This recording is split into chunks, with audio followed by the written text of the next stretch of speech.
had no idea where I was going with this video, but I was inspired by watching this from the Sunday Jumpstart podcast, so I'm going to go with this flow. So to start, after one too many layoffs and dealing with toxic bosses, I started freelancing again this year as a project/content manager and a software consultant.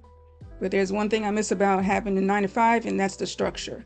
Working from home is just me and my bubble, surprised again that all I did was blink and it's already 2 a.m. So that's been going on for a while now, and it's now catching up to me. I think this is my first time talking about this on this channel, but I'm dealing with some things that are making it worse.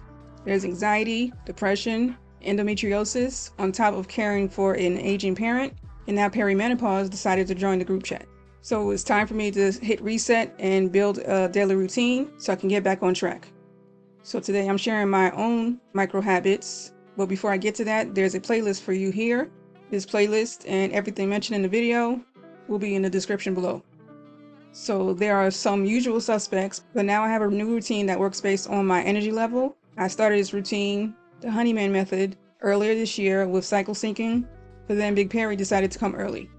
So because my cycle comes and goes when it feels like it, I'm just going by energy. So with this method, there are 3 types of routines. The first one is the ideal morning for the high energy days.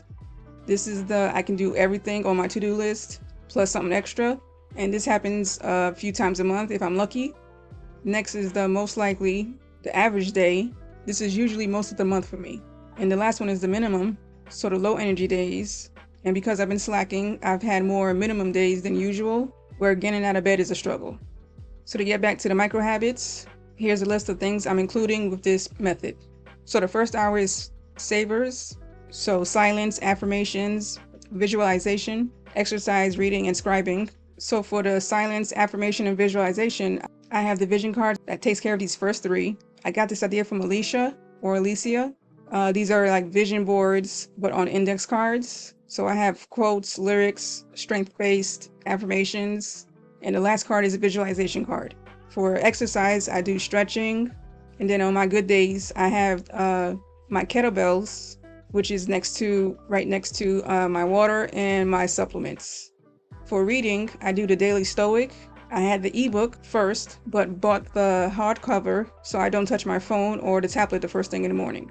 For scribing or journaling, I used an app before, but again, I don't want to use my phone, so now I'm using a notebook only.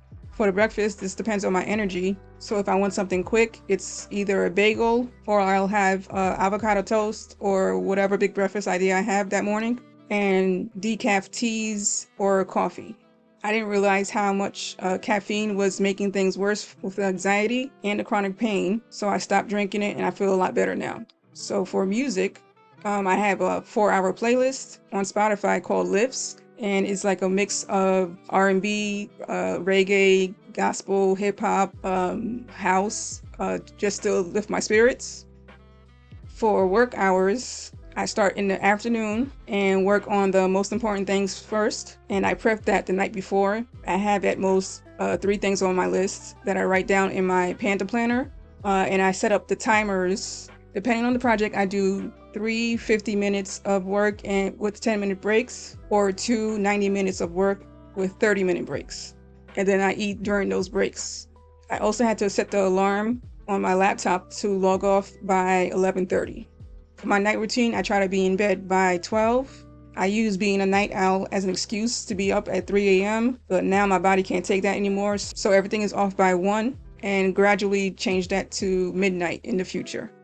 2 things I want to do or add to the mix is 1, work from a third place so I can get out the house at least once a week or every other week. So this could be at the library or the coffee shop. And another thing is more vacations. I don't remember the last time I took a real break. So in a few weeks, I'll be taking off to do a few fun things, which I'll talk about in the next 2 videos. I'll add them right here to know more about what I'm doing.